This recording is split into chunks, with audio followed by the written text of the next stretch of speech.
오늘 우리에게 주시는 하나님의 말씀은 에스라서 7장 1절부터 10절까지의 말씀입니다. 에스라 7장 1절부터 10절까지의 말씀입니다.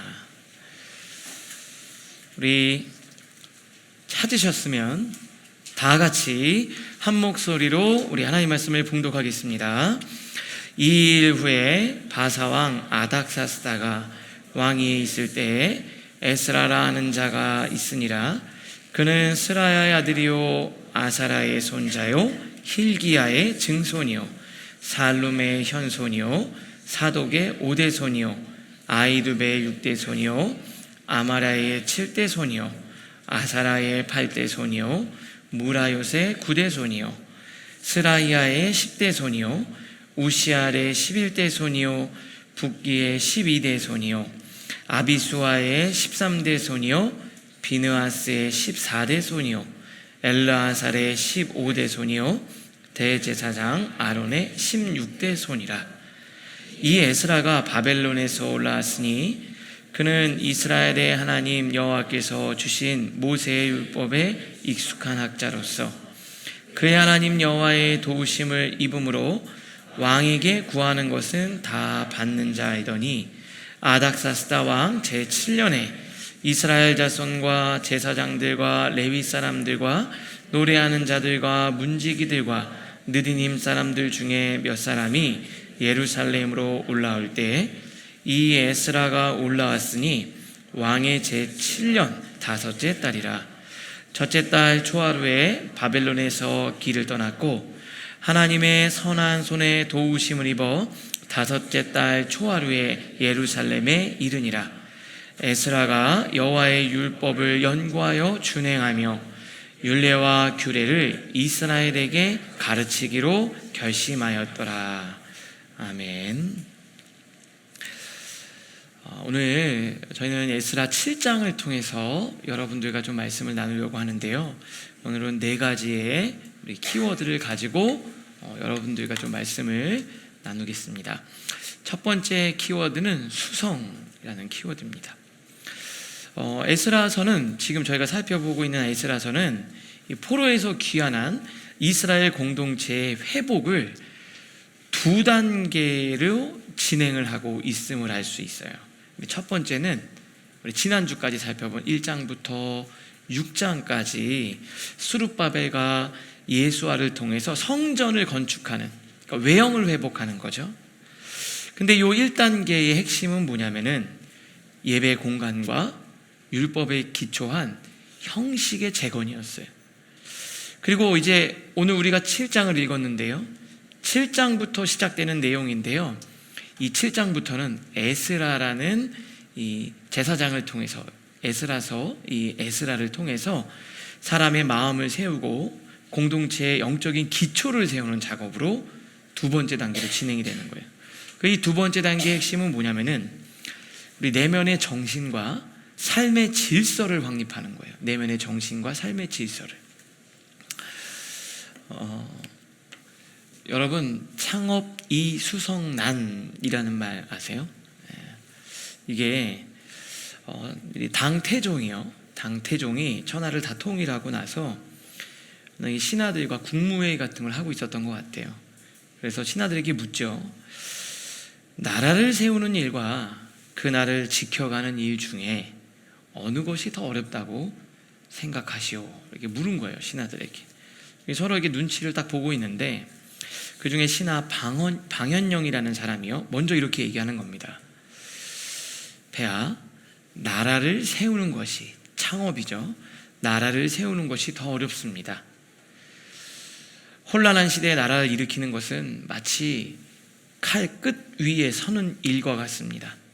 수많은 적들과 싸워야 하고 목숨을 걸어야 합니다. 그런데 일단 나라를 세우고 나면은 제도와 법으로 다스릴 수 있지 않겠습니까? 이 신하는 나라를 세울 때 목숨을 걸었던 사람이에요. 그래서 그렇구나 이렇게 하면서 옆에 있는 다른 신하 위징에게 묻습니다. 그대는 어떻게 생각하는가? 그랬더니 이렇게 얘기를 해요. 폐하, 저는 생각이 좀 다릅니다. 나라를 세우는 것은 물론 어렵습니다. 하지만 한때의 용기와 결단으로 가능하지만 나라를 지켜내는 일은 평생의 절제와 겸손이 필요합니다. 그래서 저는 나라를 지켜내는 것, 수성이 더 어렵다고 생각합니다. 그래서 그때 창업이 수성난이라고 기록되어져 있어요. 자, 여러분은 어떻게 생각하세요? 조금 더 실질적으로 우리 젊은 청년들에게, 여기 성도님들에게 다가올 수 있는 말로, 여러분, 결혼을 해서 가정을 꾸리는 게 어렵습니까? 결혼해서 가정을 유지하는 게 어렵습니까? 네, 이 표정 보니까 결혼하지 않은 청년들은 결혼이 어려워요. 우리 결혼한 우리 집사님들 어때요? 결혼 생활이 너무 힘듭니다. 네, 둘 다 어렵죠. 둘 다 어려워요. 둘 다 어려운 거예요. 대신 그때 그 단계에 내가 무엇과 싸워야 되느냐, 그리고 그때 써야 하는 전략이 다른 거예요. 여러분, 결혼을 준비할 때는요, 뭐가 필요할까요? 제가 생각을 해보니까 열정과 패기, 또 믿음의 도전, 이런 것들이 필요한 것 같아요. 왜냐하면 불확실한 미래를 가야 되니까요. 여러분, 남자, 이렇게 우리 여자 자매들, 어떤 남자요? 열정이 있고 패기가 있고 때로는 나를 향해 저돌적으로 돌진하는 그런 남자들이 매력적이잖아요. 근데 여러분, 결혼을 했어요. 지금 남편이 열정과 패기, 어때요? 골치가 아프죠? 골치가 아프잖아요. 열정과 패기와 도전. 결혼 전에는 미덕일 수 있는데 결혼 후에는 다른 거예요. 어찌 보면 그게 가정을 위태롭게 만들 수도 있는 거잖아요. 결혼 전에는 굉장히 매력적이고 좋은 미덕이었는데 그게 결혼 후에는 가정을 어렵게 만들고 나를 힘들게 만드는 요인일 수도 있는 거예요. 여러분, 잘 생각해 보세요. 결혼을 준비할 때는 열정과 패기, 믿음의 도전. 그런데 결혼 후에는 그것보다는 인내와 절제가 훨씬 더 필요한 거예요. 지금 이스라엘 상황이 딱 그런 거예요. 벽돌로 쌓는 건축은 끝났어요. 하지만 이제 말씀으로 사람을 세우는 건축이 필요한 시기가 됐습니다. 그건 내면의 정신과 삶의 질서를 세우는 일이에요. 그게 남은 거예요. 그리고 그 사명을 누구에게 맡겼냐? 에스라에게 맡긴 겁니다. 저는 오늘 이 본문을 통해서 왜 하나님이 에스라를 선택하셨고 에스라가 어떻게 그렇게 사명을 감당할 수 있었는지를 여러분들과 이제 이어서 세 가지를 더 살펴보려고 해요. 그 첫 번째입니다. 우리 한번 같이 한번 읽어볼까요? 시작. 정체성, 아이덴티티. 여러분 잘 보세요. 에스라서 강해를 이제 시작을 했는데요. 그냥 쭉 제 설교를 들었지만 아니 에스라서인데 에스라가 한 번도 등장하지 않아서 궁금하지 않으셨어요? 이제 7장에서 에스라가 드디어 등장을 합니다. 1절부터 5절까지인데요. 제가 1절 한번 읽어볼게요.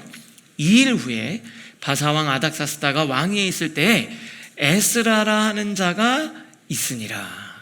에스라를 소개하는 거예요. 그러면서 굉장히 길고 특별하게 무슨 뜻인지도 모를 만큼 내용을 쭉 기록하고 있는데 어떤 거를 쓰고 있냐면 누구의 아들 몇 대손 몇 대손 몇 대손 몇 대손 하다가 어떻게 할까요? 맨 마지막에 이렇게 돼 있습니다. 대제사장 아론의 몇 대손이요? 16대손이다. 이렇게 기록해요.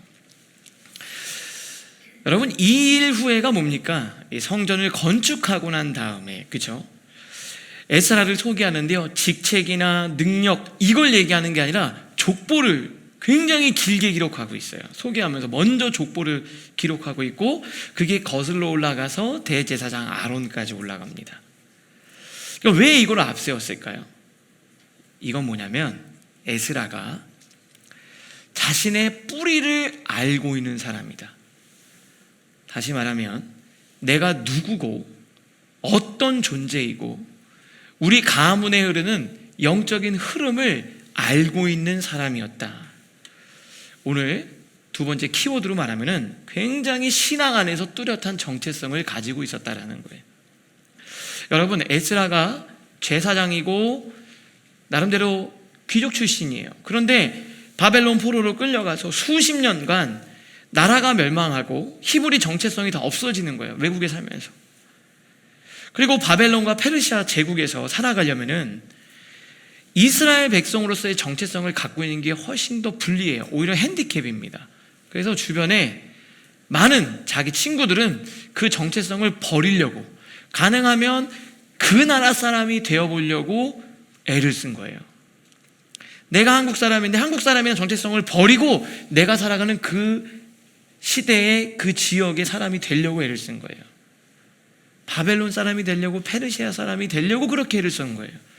그런데 에스라는 좀 달랐다라는 거예요. 그는 주변 환경이나 상황과 상관없이 나는 대제사장의 후손이다, 이런 자부심을 갖고 있으면서 내가 어떤 존재인지를 명확하게 알고 있었다라는 것을 말해주고 있는 거예요. 근데 이게 왜 중요할까요? 내가 누군지, 내가 어떤 존재인지, 이게 엄청 중요합니다. 이게 왜 중요하냐면요, 내가 누구인지를 정확하게 아는 사람은 내가 정말 뭘 해야 되는지를 잘 알고 있는 사람과 같기 때문에 그래요. 그러니까 정체성이 분명한 사람이 내가 해야 될 중요한 일에 대해서 정확한 인식을 갖고 있다는 거예요. 자, 요한복음 10장 11절, 예수님 이렇게 말씀하셨어요. 같이 한번 읽어볼까요? 시작. 나는 선한 목자라. 선한 목자는 양들을 위하여 목숨을 버리거니와. 예수님은요, 나는 선한 목자라는 분명한 자기인식이 있었어요. 그러니까 양들을 위해서, 영혼을 살리기 위해서 십자가의 길을 걸어갈 수 있었다, 이 말이에요. 흔들림 없는 이 발걸음의 첫 단추가 뭐냐? 내가 누구인지를 아는 거예요. 내가 누구인지를 아는 거예요. 제가 이전 교회에서 가정사역을 했었는데, 아버지 학교, 그전 교회는 아버지 학교라는 이 프로그램을 교회에서 정기적으로 했어요. 그 아버지 학교에 제가 지도 목사로, 중부지부의 지도 목사로 10년 이상을 제가 섬겼습니다. 거기는 정기적인 기도 모임이 있고요, 아버지 학교를 하게 되면은 그 스태프들이 모여서 준비하는 준비 모임, 그리고 연말엔 또 행사도 있어요. 그러면 이제 모임을 할 때 저를 초청해서 말씀도 전해달라고 부탁을 하는데요, 저는 제가 특별하게 다른 스케줄이 겹치지 않으면 집에 가서 쉬다가도 다시 시내로 와서 아버지 학교 설교도 하고 모임을 참석을 해요. 그만큼 저는 애정이 있거든요. 근데 그 모임을 가고 그 아버지 학교 기도회든 어떤 모임을 하면요, 늘 빠지지 않는 한 의식 같은 순서가 있어요. 그게 바로 뭐냐면, 앞에 우리 한 형제님이 이렇게 나와가지고 진행을 하면서 얘기하는 거예요. 이제 다 같이 자리에서 일어나십시오. 남자들 다 일어나요. 오른손을 왼쪽 가슴에 얹겠습니다. 눈을 감고 떠올립시다. 사랑하는 아내, 자녀들을 생각합시다. 가족들을 생각하면서 하나님은 우리를 아버지로 부르셨습니다. 자, 이제 하나님 앞에 우리 아버지 됨을 구하겠습니다. 그러면 갑자기 남자들이 비장해지는 거예요. 쫙. 그러면서 앞에 선창을 해요. 딱 이렇게 해요. 주님, 제가 아버지입니다. 그럼 옆에 주님, 제가 아버지입니다. 그다음 좀 더 커져요. 주님, 제가 아버지입니다. 그럼 또 주님, 제가 아버지입니다. 마지막에 제일 크게 주님, 제가 아버지입니다. 이렇게 하는 거예요. 근데 참 신기하죠. 주님, 제가 아버지입니다를 외치는데 때로는 그 외침 속에서 눈물을 흘리는 사람도 있고요, 분위기가 달라지는 거예요. 사실 저는 섬기러 가는 거지만 그때마다 저도 제 스스로에게 말하는 거예요. 저를 아버지로 부르셨다. 가정의 아버지로, 남편과 자녀들의 아버지로 불렀다라는 것을 제가 고백하는 거예요. 어떤 분들은요, 실제로 하면 이걸 얘기하면서 참았던 눈물을 흘리고요, 가슴 속에 무너졌던 책임감이 다시 살아나서 얼굴이 변하는 것을 제가 보게 됩니다. 자, 이분들이 새로운 이론을 배워서입니까? 뭐 이론을 배워서요? 아니에요. 나는 아버지다. 그 정체성을 다시 붙잡은 것 뿐이에요.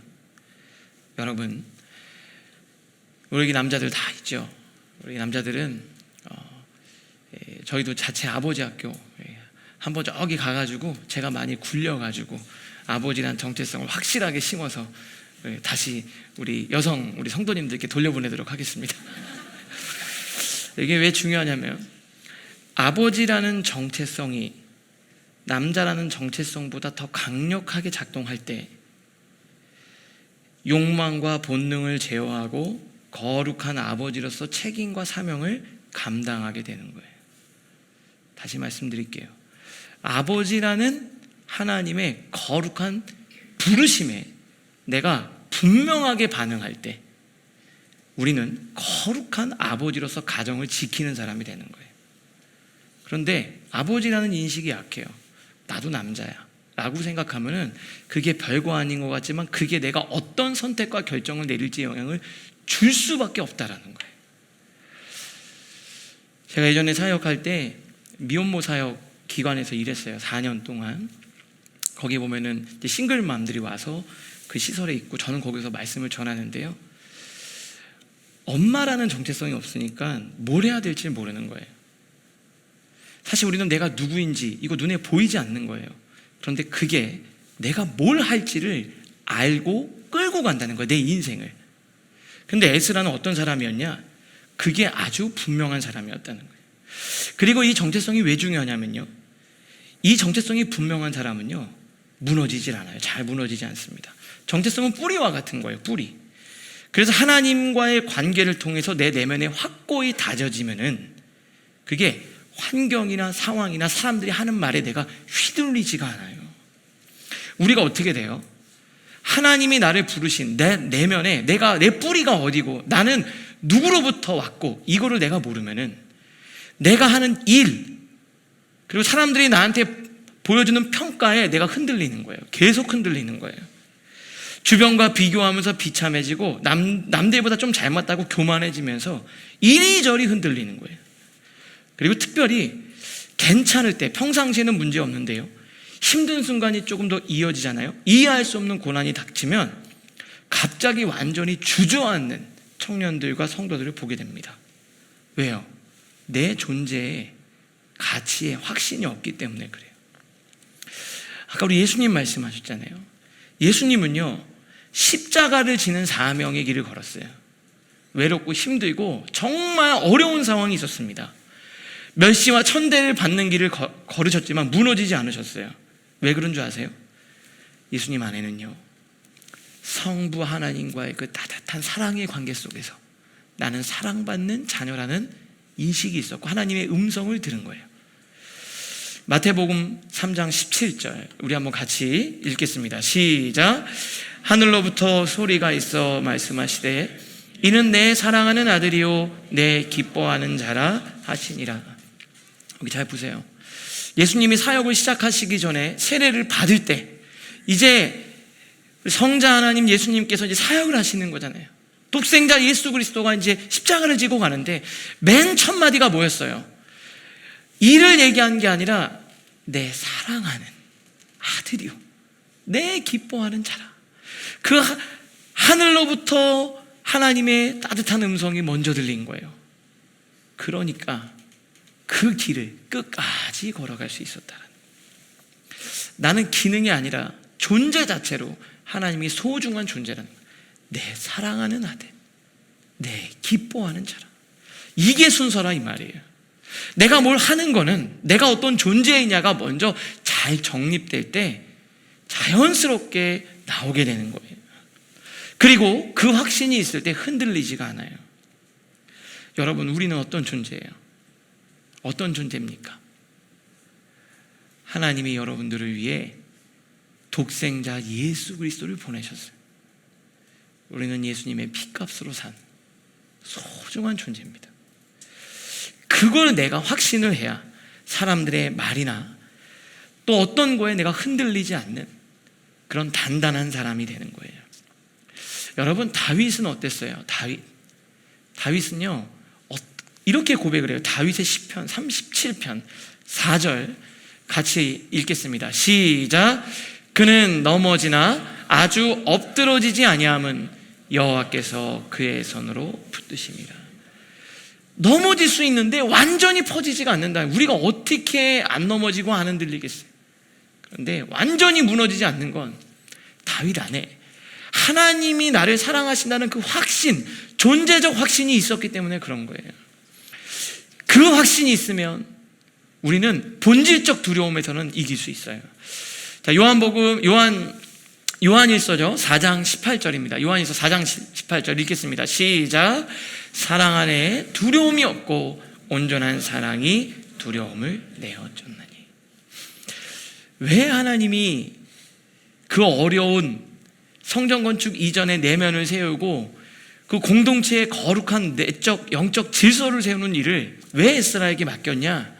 에스라는 정체성이 분명했어요. 자기가 뭘 할지 알았어요. 그리고 하나님이 자기를 사랑한다라는 확신, 존재적 확신이 있었어요. 그래서 에스라에게 그걸 맡긴 겁니다. 힘들고 어렵죠. 너무 힘들고 어려운 일이 있지만 그랬기 때문에 맡긴 거예요. 여러분, 이 정체성은 눈에 보이지 않아요. 눈에 보이지 않습니다. 하지만 내가 무엇을 향해 살아가야 하는지 방향을 알려주고요, 고난 속에서도 나를 지탱해주는 힘이 됩니다.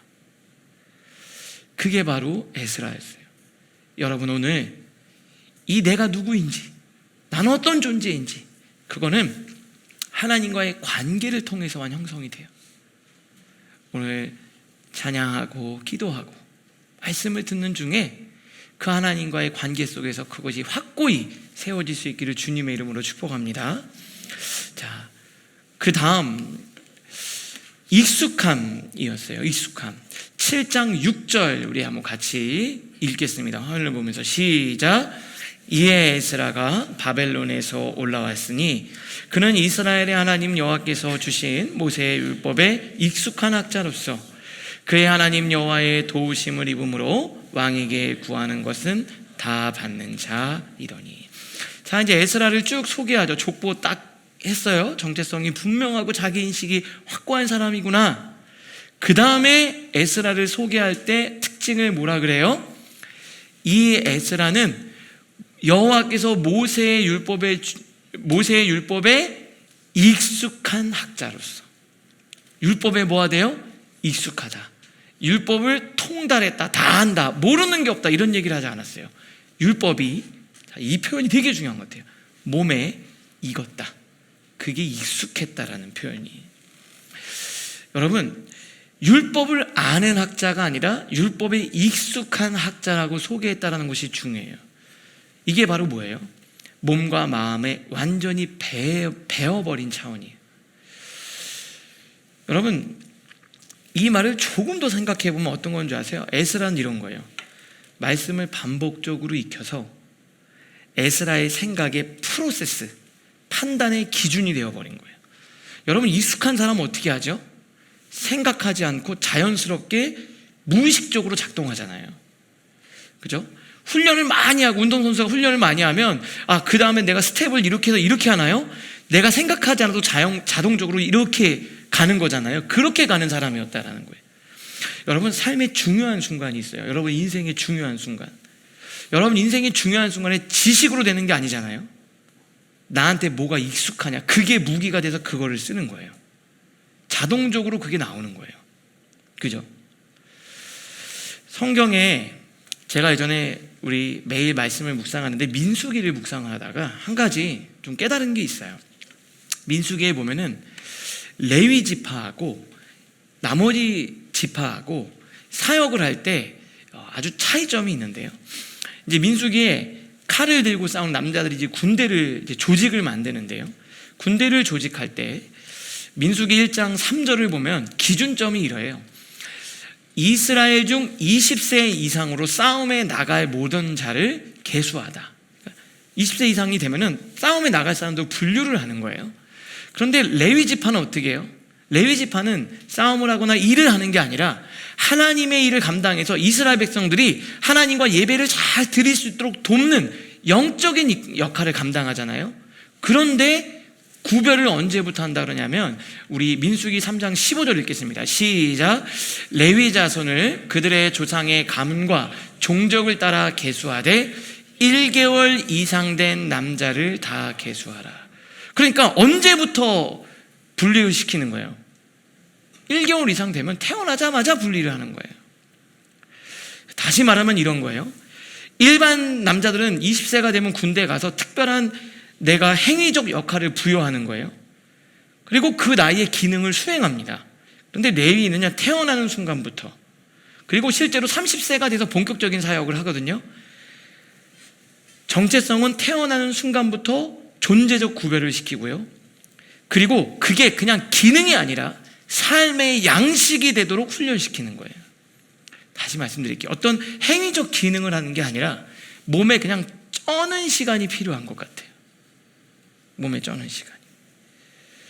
구별된 삶이 평생토록 성막의 질서와 거룩함에 익숙해지도록 만들었다는 거예요. 저는 이걸 보면서 예전에 제가 그런 생각이 들었어요.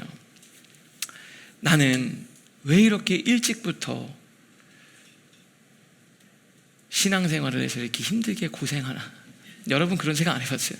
아니, 예수님은 믿으면 한편 강도는 마지막에 구원받아 천국 간다는데 나도 그냥 그러면 되지. 왜 우리 집은 옛날부터 가정예배, 제가 말씀드렸잖아요. 가정예배 드리면 가정예배의 묘미가 뭡니까? 짧게 드리는 거 아니에요. 저희 가정예배는 길어요. 저희 어머니가 기도를 시작하시는데, 대표기도 어머니가 하잖아요. 가정예배하면 이렇게 뭐 역할 줘요. 옛날에 국민일보에 가정예배라는 난이 있어요. 그거 읽으면 금방이거든요. 근데 어머니가 기도를 시작하면 가족들을 다 훑다가 감동이 되잖아요. 울면서 기도가 엄청 길어요. 그리고 그 예배가 길어요. 기도하고 막 이러고 있으면 어머니가 막 기도하라고 등짝 때리시고 막 이렇게. 다른 애들은 다 이렇게 하는데 명절만 되면은 막 기도원에 가는 거예요. 명절만 되면 기도원에. 명절에 놀아야 되는데 이때 기도하고 은혜 받자고. 제가 나중에 우리도 좀 쉬자 엄마 이렇게 얘기했었는데, 전 이게 무슨 생각이 드냐면, 신학이라는 것을 내가 그 순간에 배워서 그게 될까? 제가 목회를 하면서 저의 목회를 끌고 가는 것이 진짜 어렸을 때부터 지겹도록 들었던 그 말씀, 잔소리처럼 들었던 그 말씀이 제 온몸에 새겨진 거예요. 그걸 쓰는 거예요. 그걸 쓰는 거. 에스라에게 율법이 뭐였냐면 20세가 되어서 지식적으로 취득한 기술이 아니었다는 거예요. 그냥 평생 익숙해져야 될 영혼의 질서가 돼버린 거예요. 그러니까 뭘 얘기하면 생각하는 게 아니라 그냥 당연하게, 그거 당연한 거 아니야? 이렇게 돼버리는 거예요. 이렇게 돼버리는 겁니다. 그런 사람을 한 사람이 한 시대에 쓰는 거예요. 여러분, 그냥 내가 구원받고 그냥 내가 의미 있게, 나는 그래도 의미 있게 했다고 하지만 하나님이 쓰시는 사람, 하나님께서 역사하시는 사람은 그 율법이 나한테 익숙한 사람이 되는 거예요. 여러분, 우리가 흔히 뭐라 그럽니까? 아는 것이 힘이다라고 하잖아요. 근데 사실은 그게 아니에요. 익숙한 것이 힘이 되는 거예요. 내가 뭐가 익숙하냐가 되게 중요한 겁니다. 여러분, 지식은 논쟁에선 이길 수 있지만 삶의 전투에서는 그 지식은 아무 힘이 안 돼요. 유혹 앞에는 그냥 무너지는 거예요. 여러분, 죄가 나쁘다고 머리로 알잖아요. 근데 육체의 습관을 이기지 못해서 우리가 넘어지는 거예요. 그럼 죄 지면 안 된다는 거 몰라요? 법 어기면 안 된다는 거 몰라요? 아니, 그게 내 삶의 라이프 스타일로 전수되지 않았기 때문에 그런 거예요. 여러분에게 뭐가 익숙하냐? 말씀을 내가 알고 있느냐가 중요한 게 아니라요, 말씀이 내 삶에 익숙하냐 아니냐가 중요해요. 여러분, 다윗은 어땠을까요? 다윗이 골리앗과 싸우잖아요. 우린 세상에 수많은 골리앗을 만납니다. 수많은 골리앗이 우리 앞에 있다고요. 그런데 그걸 지식이 아니고 스펙이 아니라 말씀과 기도에 익숙하냐가 중요한 것 같아요. 사무엘상 17장에 보면 이렇게 되어 있습니다. 다윗이 칼을 군복위에 차고는, 이 칼이 뭐냐면 그 당시는 누구나도 갖고 싶었던 사울의 최첨단 무기였어요. 사울 왕이 갖고 있는. 근데 익숙하지 않은 거예요. 그래서 시험적으로도 해본 거예요. 해보려고 했는데 익숙하지 않으니까 이거 안 되겠습니다 하고 뭘 갖고 간 거예요? 자기한테 익숙한 물맷돌이요. 근데 그 물맷돌 던지면서 다윗이 뭐 했겠어요? 살려달라고 하나님께 기도하는 거예요. 그게 뭡니까? 말씀과 기도예요. 조금 구식 같고 투박하지만 하나님께 기도하는 그 기도, 눈물, 무릎, 그리고 그 말씀이었어요. 늘 읽고 가슴에 새긴 그 말씀이었어요. 성취되지 않지만 성취될 걸 믿고 하나님 앞에 읽었던 그 말씀이 나한테 익숙했다 이 말이에요. 여러분, 우리 세상을 몰라서 세상을 더 알면 잘 살을까요? 저는 그렇게 생각하지 않아요. 말씀에 어설퍼서 그래요. 여러분, 그거에 완전히 배어들고 젖어들어야 돼요. 그게 힘입니다. 그러면 어떻게 될까요? 여러분, 이게 중요해요. 우리의 생각은 무언가에 의해서 계속 형성이 되고 있어요. 근데 여러분이 그냥 아무 의미 없이 정보를 받아들이고 듣는 거를 잘 통제하셔야 돼요. 그냥 아무 생각 없이 이 정도야 이게 그게 여러분들의 생각을 만들고 있다니까요. 그러면서 그런 생각으로 여러분들이 어떤 감정을 느끼고 판단을 하는 게 여러분이 힘으로 하는 것 같지만 무언가 여러분에게 들어온 익숙해진 그 무언가를 통해서 그냥 선택하는 것들이 많아요. 저는 영적인 싸움을 하고 있는 것 같아요. 여러분들에게 그걸 말해주는 거죠. 아무 생각 없이 보고 듣는 거, 이 정도는 이게 괜찮지. 그게 여러분의 생각을 만들어 간다는 거예요. 무의식적으로 보고 듣는 것을 잘 거르셔야 돼요. 제 목회 전략 중에 오늘 하나 노출이 됐습니다. 여러분들에게. 그게 바로 뭔지 아세요? 여러분들을 질리도록 반복적으로 얘기하는 거예요. 저희 아내가 그래요. 우리 성도님들 힘들겠다. 또 그 얘기를 또 얘기를. 네, 맞아요. 이게 전략입니다. 질리는 거죠. 저만 보면 그 얘기가 계속 들어서 새겨지기를 원해요. 제가 신기하죠. 제가 목회하거나 어떤 삶에서 아주 중요한 순간에 저를 일으키는 순간들이 있거든요. 그게 뭔지 아세요? 어렸을 때부터 엄마한테 질리도록 귀에 피가 날 정도로 들었던 거, 그거로 제가 사는 거예요. 여러분, 뭐가 익숙하세요? 뭐가 익숙하냐고요? 말씀은 어때요? 알죠? 요즘 젊은이들 모르는 게 어디 있어요? 막 얘기하잖아요. 한국 교회에 대해서 성경에 대해서 모르는 게 없어요. 야, 그래서 진짜 똑똑하다 요즘 애들. 근데 중요한 게 있어요. 그게 여러분들에게 힘이 되냐 이 말이에요. 그 말씀이 능력이 되냐 이 말입니다. 여러분들이 듣는 말씀은 들으면 아는 거예요. 그냥 내가 문제가 생겼을 때 꺼내서 쓸 수 있는, 자동적으로 될 수 있는, 여러분이 말씀이 여러분의 삶에 자동적인 프로세스가 되어져 있냐고요. 지금 에스라 그런 사람이라고요. 우리가 섬겨야 됩니다 할 때 제가 좀 고민하고, 그냥 당연한 거예요. 당연한 게. 그냥 제가 큐티책 구매하지 안 해도 그냥 여러분도 모르니까 어느 순간 큐티책을 사게 되는 거죠. 그냥 아침에 일어나면 습관적으로 말씀을 트는 거죠. 그게 내가 뭔가 하는 게 아니라 자연스럽게 에스라가 그랬다는 거예요. 여러분, 그것이 우리의 힘이 되는 거예요. 말씀을 듣고 또 듣고, 그 어떤 것보다 하나님의 말씀과 기도가, 예배가 여러분들에게 가장 익숙한 것이 될 수 있기를 바랍니다. 세 번째, 마지막이죠. 유업이에요. 레거시. 자, 우리 10절 말씀 같이 읽겠습니다. 시작. 에스라가 여호와의 율법을 연구하여 준행하며 율례와 규례를 이스라엘에게 가르치기로 결심하였다. 그러면서 뭐라고 하냐면요, 에스라가 이스라엘 백성들에게 도착해서 자기가 뭘 할지를 결심한 거예요. 나 이거 하겠다. 이거를 내가 내 사역의 핵심으로 삼겠다. 그게 바로 뭡니까? 하나님의 율법을 연구해서, 내가 연구해서 준행하고 그것들을 살아내고, 그 다음 그 규례를 이스라엘 백성들에게 뭐 하겠다고요? 가르치겠다고. 우리는 종종 그래요. 교회는 교제하는 곳이 자꾸 가르치려고 그래. 교회가 뭐 학교야? 여러분, 교회의 본질은 가르침을 받는 거예요. 가르침을 받는 겁니다. 누구나 올 수 있죠. 누구나 올 수 있지만 와서 누구나 그냥 그 상태로 머물러 있어서는 안 되는 곳이에요. 그리스도의 장성한 분량에 우리가 자라가는 겁니다. 여러분, 자녀를 낳았는데 너무 예쁘죠? 자녀를 보면서 그냥 자녀가 어떤 모습이라도 예쁘잖아요. 근데 중요한 게 있어요. 자녀가 1년 후에도 2년 후에도 말을 안 하고 맨날 애기짓 하면 여러분 어떻게 했어요? 그래도 좋으세요? 걱정하시겠죠. 걱정하실 거예요. 정말 걱정하실 거예요. 그것 때문에 잠이 안 온다니까요. 왜 그러세요? 있는 존재로 괜찮은데 왜 그러냐고요. 자녀가 그냥 아무렇게나 해도 다 좋죠. 내 자녀는 어떤 상황에도 맞아들일 준비가 돼 있어요, 부모는. 근데 그 사랑 속에는요, 성숙과 성장의 기대가 있는 거예요. 사랑엔 몇 가지가 있는데요. 남녀 간의 사랑은요, 원래 둘이 하나가 되는 걸 지향을 합니다. 그런데 부모와 자녀는 원래 하나였는데 건강한 둘로 나아가는 거예요. 우리도 마찬가지. 그러니까 그걸 배우는 거죠. 그 가르침을 내가 하겠다, 이렇게 결단한 거예요. 그런데 이게 왜 중요하냐면, 내가 제사장으로서 어떤 역할을 감당하는지를 세 가지를 결심을 했잖아요. 근데 이게 하나님 나라에 내가 유업을 이어가겠다라는 생각을 한 거예요.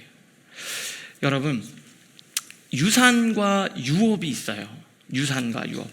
비슷하게 쓰이는 것 같지만 좀 달라요. 유산이 뭡니까? 부모나 선조로부터 내가 물려받아서 쓰는 것들이죠. 예를 들어서 돈, 부동산, 이런 거예요. 어떤 집안 혈통, 이런 겁니다. 그런데 이건 시간이 지나면서 소멸하거나 변질되죠. 그리고 이거는요, 잠깐 편안하게 할 수 있지만 영원히 보호하지는 못해요. 그러니까 이게 받는 것에 좀 초점이 있는 거예요. 받는 것에. 그런데 유업은 뭔지 아세요? 부모나 선조로부터 물려받고 살아내야 할 삶의 형태입니다. 라이프 스타일이에요. 뭘까요? 부모님이 갖고 있었던 정신과 사명, 신앙적 질서 같은 거예요. 그러니까 에스라가 물려받은 게 뭡니까? 신분과 혈통 같은 물질적인 걸 받은 게 아니라요, 아론으로부터 이어진 제사장의 책임과 사명과 라이프 스타일을 배운 거예요. 그걸 받은 거예요. 그걸 받은 거예요. 정신을 물려받은 겁니다. 제대로 된 생각을 이어받은 거예요. 오늘 우리 부모 세대도 있고 우리 청년들도 있고 다음 세대 있죠. 자녀에게 그냥 신앙이라는, 기독교인이라는 종교를 주는 게 아니에요. 그것은 말씀에 반응하는 라이프 스타일을 물려주는 거예요. 그 삶의 형태를 전수하는 겁니다. 우리 부모님들에게 도전하고 싶어요. 돈 말고 신앙의 정신을 물려주기로 결심합시다. 실수하지 않는 아버지보다요, 실수 앞에서 시인하고 인정하고 고쳐가는 아버지의 모습을 보여주세요. 실패하지 않는 것보다 실패해도 낙심하지 않고 일어서는 모습 보여주는 거고요. 여러분, 어떻게 하면 누구를 이기고 누구를 제압하고 누구를 세상 앞에서 세상과 승리할지가 아니라 하나님 앞에 철저히 지는 모습을 보여주십시오. 와, 돈과 성공 좋아하는 것보다요, 예수 그리스도 그분을 사랑하는, 평생에 그 주님을 사랑하는, 가족을 위해서 기도하는 부모로 기억되기를 애쓰십시오. 우리 청년들에게도 도전을 하고 싶어요. 부모의 재정적 유산 기대하지 마십시오. 대신에 부모님들이 오랜 세월 동안 지켜온 신앙적 가치와 삶의 태도와 말씀에 반응하는 라이프 스타일을 물려받으시라, 이 말입니다. 다른 친구들처럼 우리 부모님이 뭘 줄까, 뭐 해줄까, 이런 거 신경 쓰지 말라고요. 그 라이프 스타일을 이어받는 거예요. 부모님들이 고난 속에서도 놓지 않았던 말씀, 절망 속에서 붙들었던 그 기도, 그 유업이야말로 우리에게 진짜 힘이 되고 능력이 되는 겁니다. 그게 정말 앞으로 어떻게 펼쳐질지 모르는 여러분이 살아갈 우리의 인생에 가장 중요한 힘이 되는 거예요. 시대 탓하지 말고, 가정환경 탓하지 말고요, 복음을 살아낼 결단을 하십시오. 저는 일단 다행인 거는 줄 게 없어요. 돈이, 물려줄 돈이 없어요. 근데 예수 그리스도만큼은 제가 물려주고 싶어요. 저를 기억했을 때 뭘로 기억이 될까? 하나님을 사랑했고 복음을 증거하고 영혼을 살리는 일을 기뻐했던, 그리고 아버지로서 최선을 다해 살았던 그 모습을 우리 아이들이 기억하고 물려받기를 원해요. 여러분, 에스라가 이제 공동체를 다시 세워갑니다. 그걸 재건할 수 있었던 힘이 있죠. 뭐가 있었을까요? 정체성이에요. 그리고 말씀에 익숙한 거예요. 그냥 아는 정도의 수준이 아니에요. 말씀에 익숙했어요.